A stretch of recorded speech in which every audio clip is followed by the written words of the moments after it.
but I will. What Yeah. camera? We're live streaming. Oh, sick. The far one over there. Eventually, what we're gonna do is just get these up here and do that. What we're talking about, put them all together. Yeah. Okay. Awesome. We used to do this and then we stopped doing it. All right. Who's controlling the deal there? Right on. There's is right. Yeah. Well, Gino's gonna be the one on the mic here, so just go ahead and say something. We're sharing this mic. Okay. Check. 1 2 1 2. Check. Okay. Okay. There's a space bar. Oh no, it's right here. Is everyone's phones on mute? Check. Should I lean in or are we Nah, all you- kind of? Because he has his That's mic you. closer to him. This is just because this thing is actually I could probably go like this, but I don't want to pick up too much on Gino's mic. There's Okay. gonna be some bleed, but you know.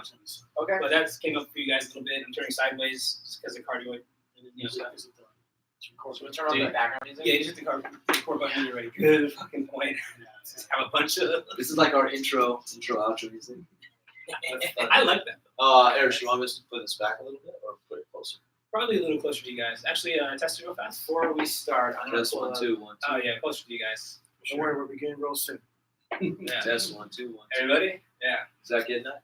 1 2 1. Oh yeah, speaking of beautifully, yeah. And he's gonna hit record from his laptop. Sick. Yeah. Here we go. Yeah, so you just. I got 5 4 3.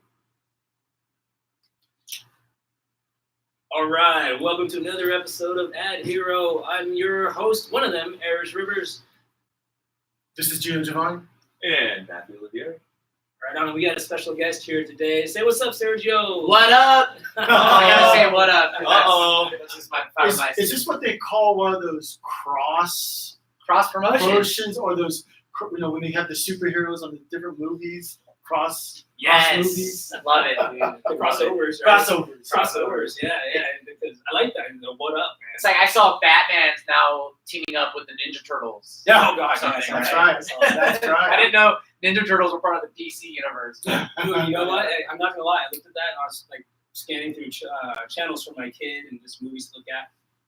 I'm kind of interested. Hey, Yeah, even the I know, Power right? Rangers have hooked up with the Teenage Mutant Ninja Turtles. Who would have known? I got a quick question. Are we live streaming again by chance? Yes, we are. Oh, my God. Yeah. Right Wow. here on YouTube, and there's the AdSemble YouTube channel.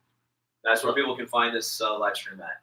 Yep. Love it. You know what I love about YouTube is that it's more evergreen. It lasts longer. If you put a let's say your podcast episode out on Facebook or on Instagram, it's gonna do good in the beginning, but then it loses its luster. Yeah. YouTube lasts forever. It's great. It only grows over time. That's right. So- You go look at a video that was posted 7 years ago, it's still getting hits, right? Yeah, exactly. Right. Yeah, Charlie, that's- you did my finger. So we have an introduction. Yes.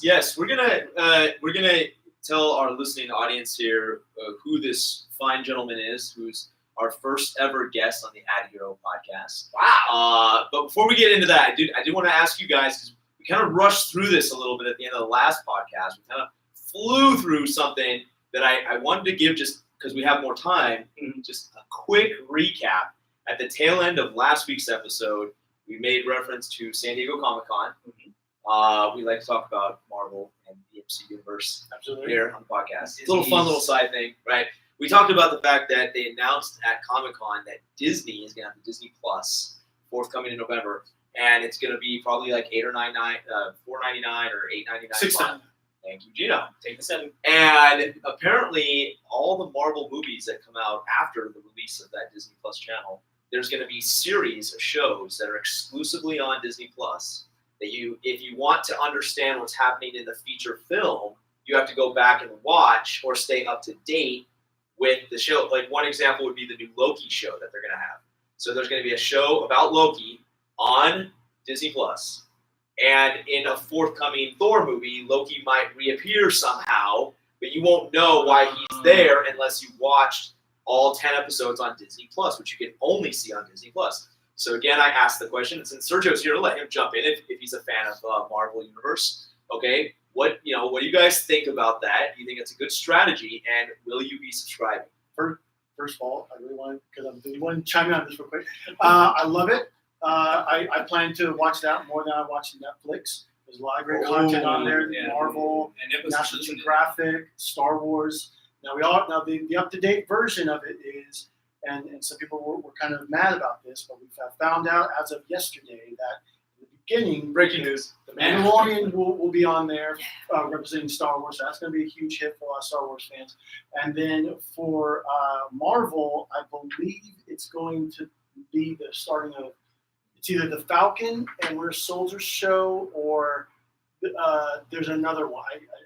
I name kind of escapes my mind. But what the point is of that info is that not all the content is going to be on the app right away. So it's going to take a while for all the content to get loaded up. I appreciate that. Okay, so question I have is that I love all the Marvel universe, right? Yeah. Netflix did a really good job with Cage They and totally did. Daredevil, right? Defenders. Right, so, and what was a big part of those shows? Okay, I so loved it. I thought it was big great. part of the shows was they were rated R.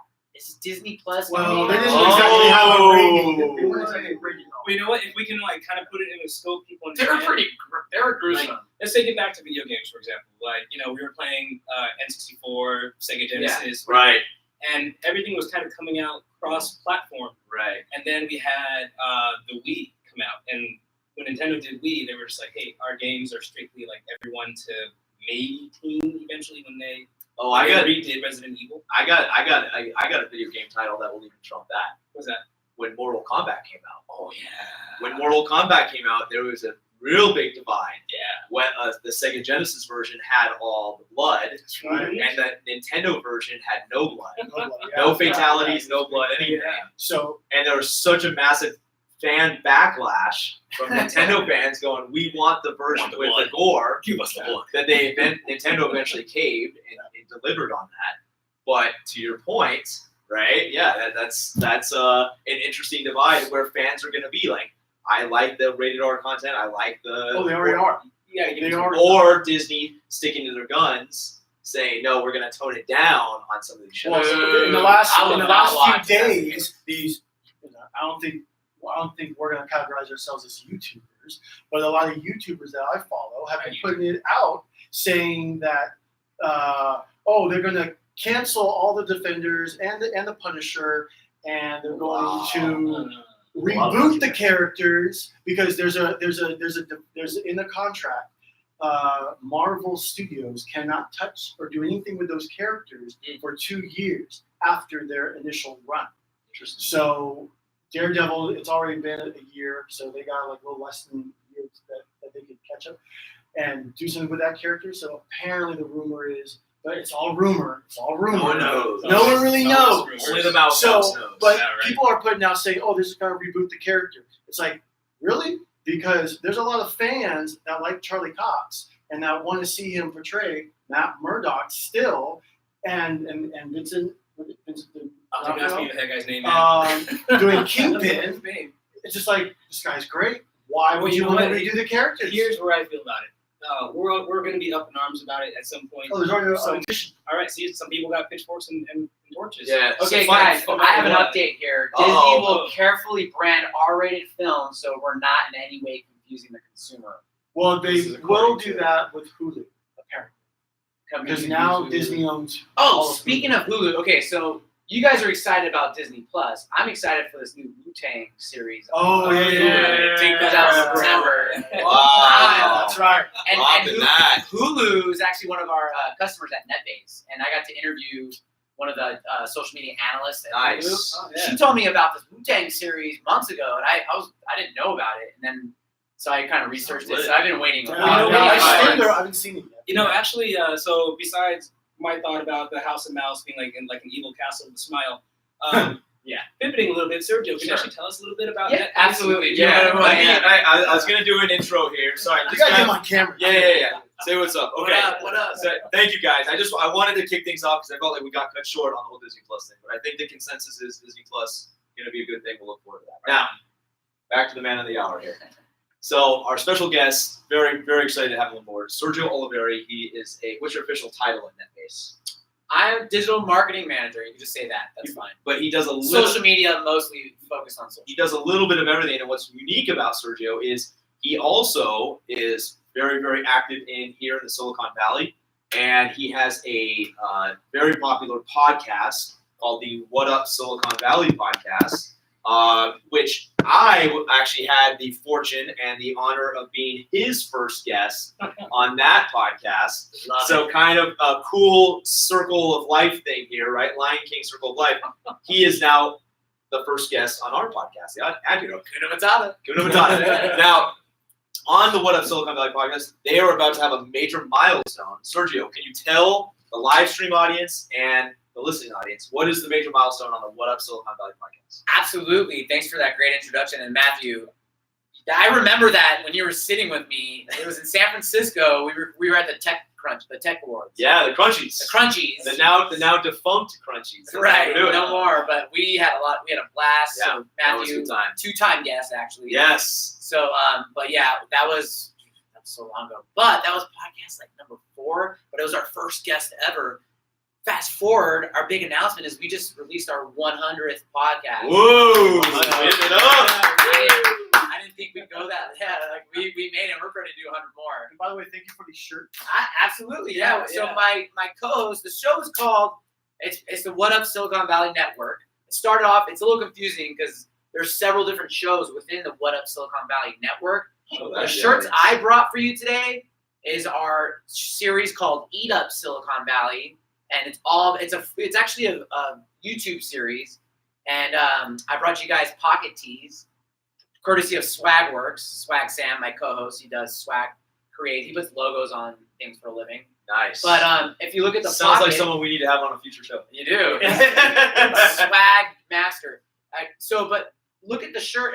For those you can't see it. The live stream audience can the see live stream. So go to the live stream, or I can describe it. It's just a pocket tee, which is really cool, kind of hip, right? That's what's out. But what's coming out of the pocket is orange sauce and a taco. So San Jose. San Jose. You can't get more San Jose than orange sauce, right? Well, and People have been shot over that. La Vic. So anyone who's listening on the Iguana. East Coast, anyone who's listening from the Midwest, Texas, wherever you're at, here in Silicon Valley, there's a very famous taco place called La Victoria, and they have a very famous orange sauce that literally people have fought over if it's like late at night and you're there and you're coming from the bars and it's the last bottle of orange sauce on the table for your tacos. Chain it to the there has been known to be some brawls breaking out where they have to have security and cops and everything else to guard the orange sauce. Orange sauce. That's like Chicago has deep dish. New York's got New York style pizza. San Jose has orange sauce. San Jose's got orange sauce. And that's our thing. That's great that we have these local favorites and these local things because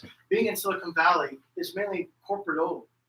Right. You know? Right. In this case, it's hey, we have. And so the whole niche of Eat Up Silicon Valley, the food show, is we focus on the South Bay. We'll go to Santa Cruz sometimes. We'll go to San Francisco, Costa Rica. But the main 80% of it, we did San Jose, Costa Rica too. It's funny you say that. But 80% of our content is San Jose or South Bay. It could be Sunnyvale. It could be Menlo, even Menlo Park to like Gilroy.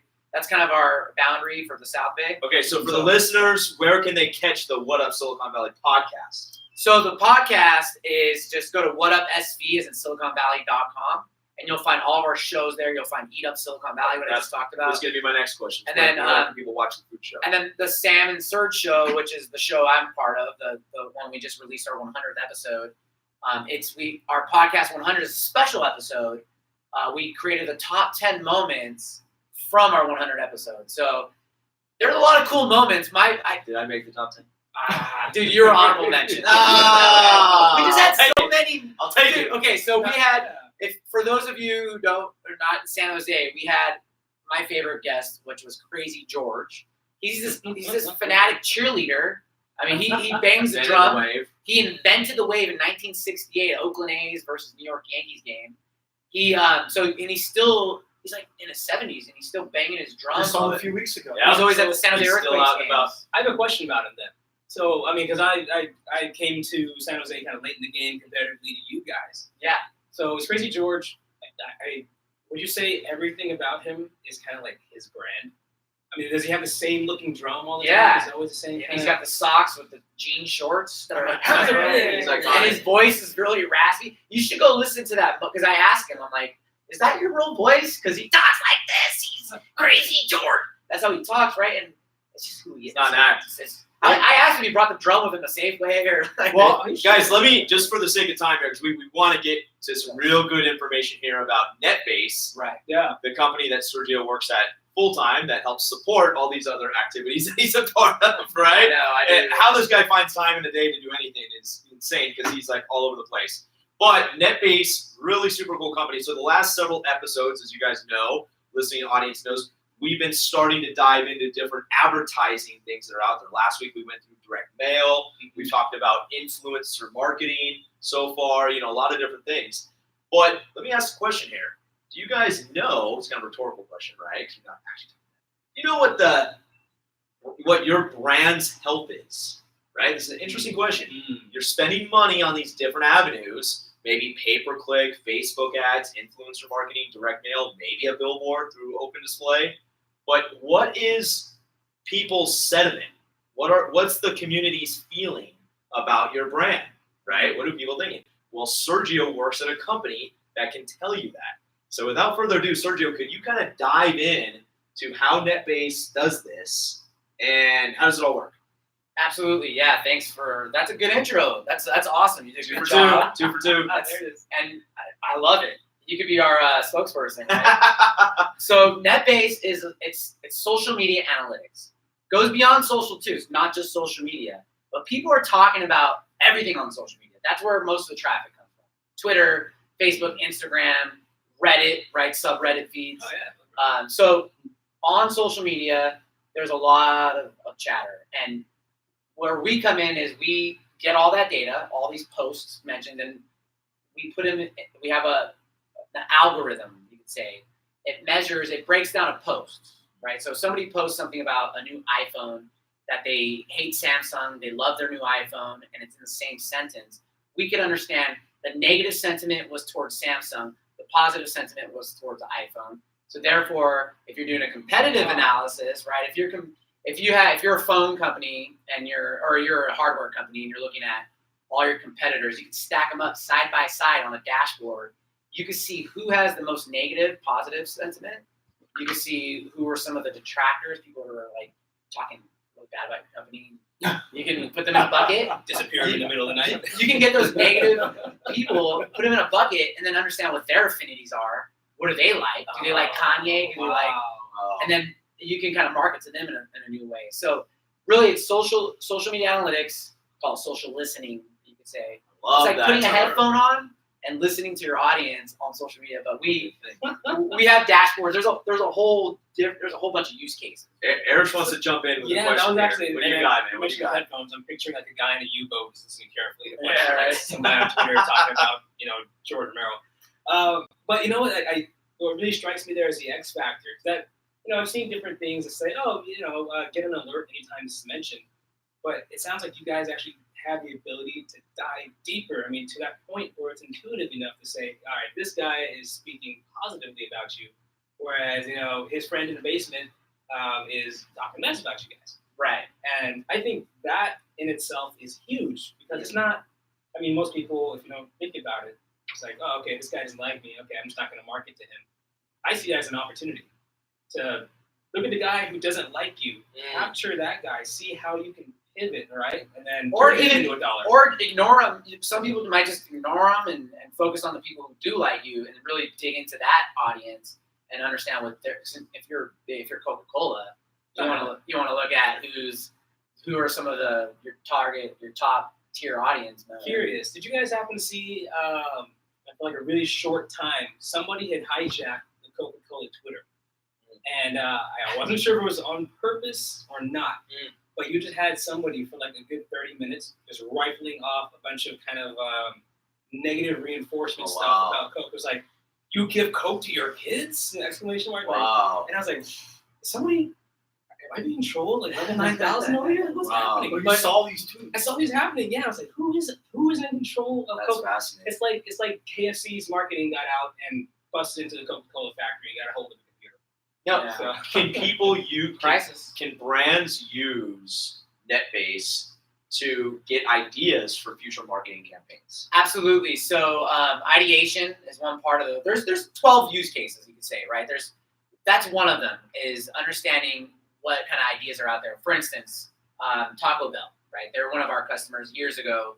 They were looking on social media. They found what you could do is you could create a word cloud of different, any type of brands that are mentioned within your brand. You're going to see like, okay, Doritos is mentioned along with Taco Bell. So Taco Bell did this. They created a word cloud with other brands being mentioned. And they noticed Doritos kept coming up. It led to them creating that Doritos Locos Tacos, right? Wow. So having an understanding of what the social audience is saying really creates innovation too. That's one use case. You also mentioned crisis management. That's another big use case. I think Build-A-Bear, we just did a how-to guide recently on netbass.com. And in the how-to guide, there's how to manage crisis moments. And Build-A-Bear, they did a huge campaign about like you pay your age for a bear. Oh yeah, I remember Something that. like it blew up, and they were closely monitoring it and understanding. Okay, they went on the Today Show, but they were using NetBass they were using analytics to understand how do they respond. Do they even need to respond?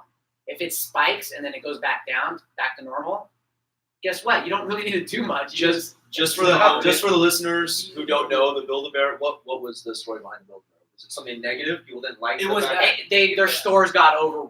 They couldn't handle the fan. It was complete chaos. Imagine Christmas shopping in an entire mall, Okay. but centralized to one store. Wow. It was like that. Yeah. And it was pretty. It It was was really bad. pay So your people- age for any furry friend in the store was the campaign, right? So if you're sick, you're getting $6 for your little, and it just overwhelmed them. And People were talking bad online about that nationally. experience. Social media was. They did have them. Yeah. This entire They time, did go on the Today Yeah. Show. This entire time, I thought you were.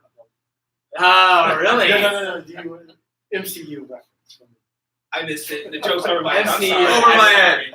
Over my head on I'm that just- one. But let me I'm ask sorry. Gino a different question here. You've been working lately with a lot of different customers and a lot of different scopes. Most recently, automobile, different things like that. Industry.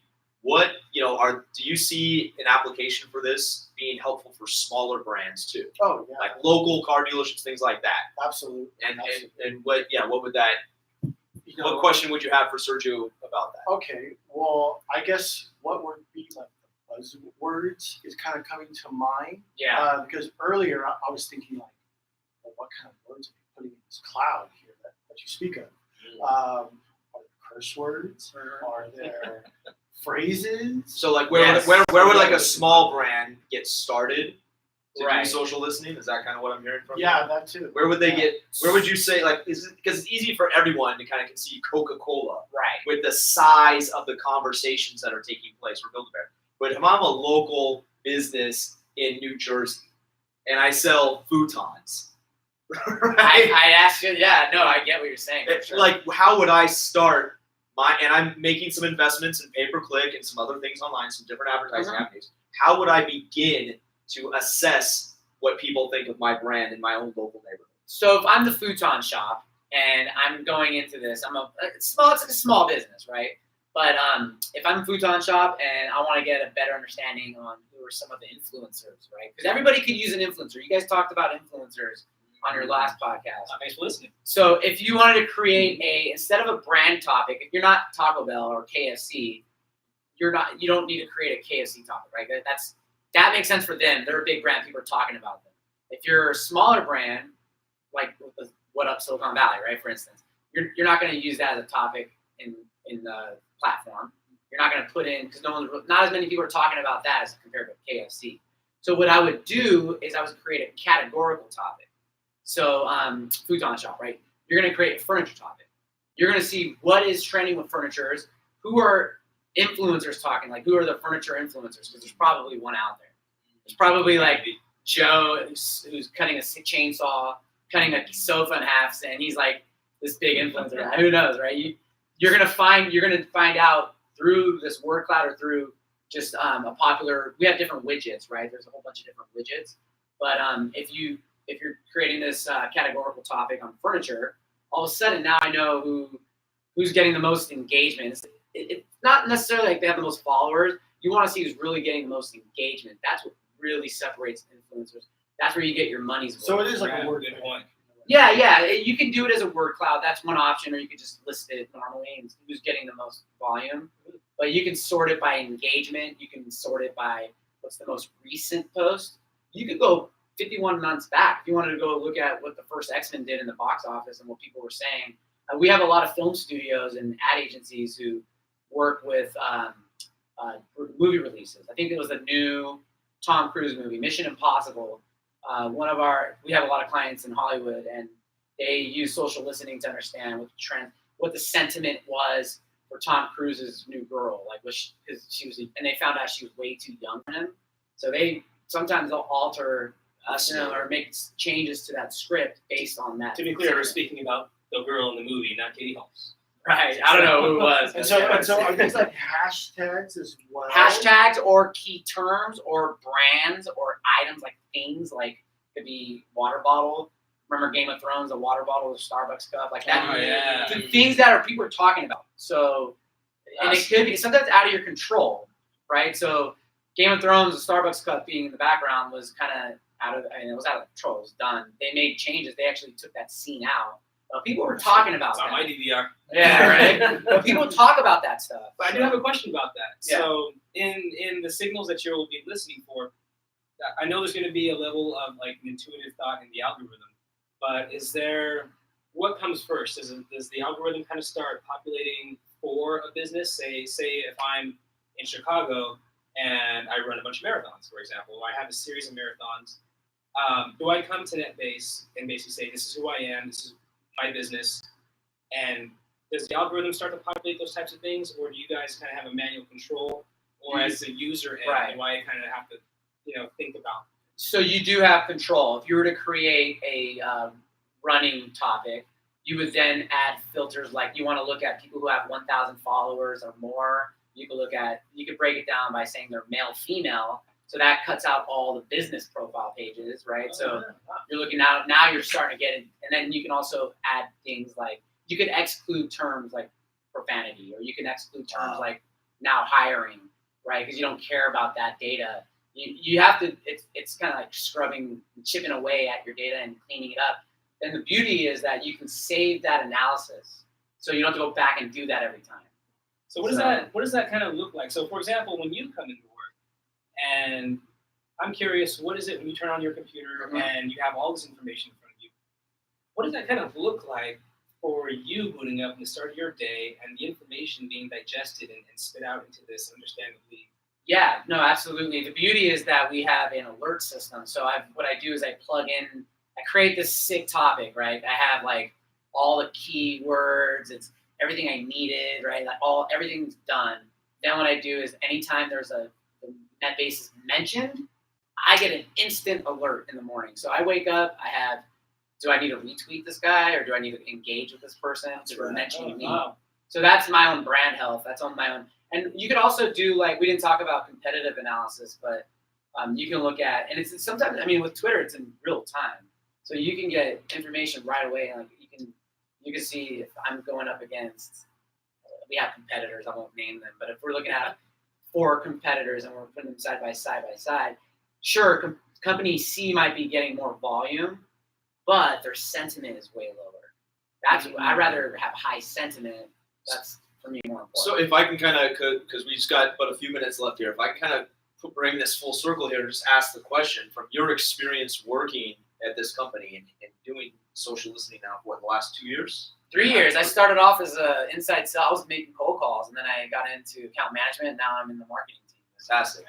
Would you say that this is almost a quintessential for business, big or small? Like, you need to start listening to what people think about you and what people are saying about you? So Yes, you can make better definitely. decisions? And if you're not every major enterprise company was going to have a dedicated analyst, right? Social media and digital marketing manager, whatever it is. That's essential, absolutely. SMB too, if you're like Dollar Shave Club, or if you're not like a Coke, but like a medium-sized brand, you should definitely have social listening as well. The mom and pop shops, NetBass might not be for them. It's probably, there's other free tools out there. You're not going to get as granular, but you're probably not going to want an enterprise tool or SMB tool like NetBass. The beautiful thing about NetBass is we're now incorporated. We've always had artificial intelligence, That's AI. All right. But now That's fine.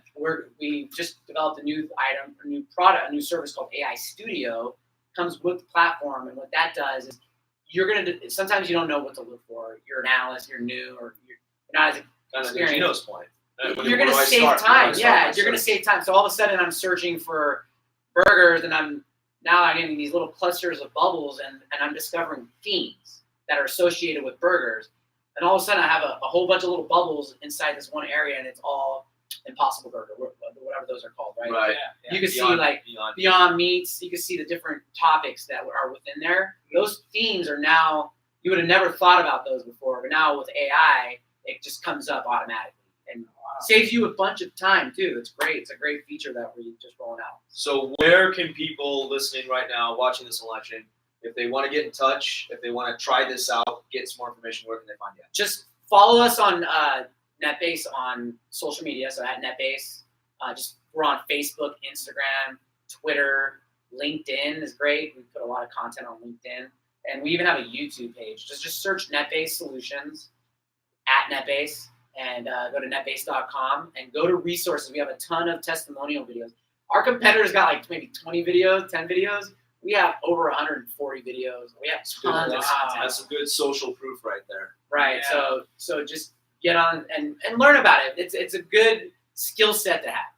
Guys, final thoughts to close us out. Gino. Real quick, AdSemble is been partnering up with Startup Battle, which last week they had a battle up in San Francisco, and Nano was the first on-demand childcare app that won. So tonight is their second one in Mountain View, Nice. and they can go to startup.network for more information. Thank you, sir. Erish. An on-demand childcare app. I'm okay. Anyways, sorry, I got questions about that. But yeah, Sergio, thank you for that one. I firmly believe you can't stop Skynet. Right? AI is going to be in the future, man. And I for one, am super intrigued about everything NetBass does. I had a quick question for you before I kind of sign off on this one. Being like a user, I know I can go in and do all this kind of stuff. Does NetBass have any kind of, for lack of a better term, like an agency capacity? Say, like, I'm a small business, small and medium business, and I want this, but I just don't have the time or the head for it. I just throw money at you guys, and you guys kind of solve the problem. Yeah, we have professional services. They're awesome. These guys are what really are doing, like Young Brands, all our big clients. They all have professional services. All right. So we have that. Most of our customers are either ad agencies or big brands. And we do an event called NetBass Live. It's coming in New York and LA. It's going to be in New York in November, and October it'll be in LA. Real quick, one last little story. I went to NetBass Live 2 years ago. I heard Dick Clark Productions, right? They do I think it's the Golden Globes, and they in real time they have a war room. They altered the outcome of the show. They based on our analytics, they noticed that there's way more sentiment for the female host, who I think it was like Vanessa Hudson or some famous actress, and then Ludacris was the other host. Based on real-time analytics, the sentiment was so much higher for her. They started altering the show, showing less of Luda, more of the That's female awesome. host. So That's crazy. All right, well, that's a really cool story. And hit Sergio up for more info on NetBass, Silicon Valley, Eat Up, at Sergio Oliveri, right? On Twitter and all the Eat Up things. Thank you so much for being a guest. Thanks, everyone, tuning in. We'll catch you guys next week on another episode of AdHero. All right. Nice. Yeah, see you later, everybody. Nice. Thanks for tuning in. Yeah, dude, I'm sorry I talked fast a lot. That's okay, so do I.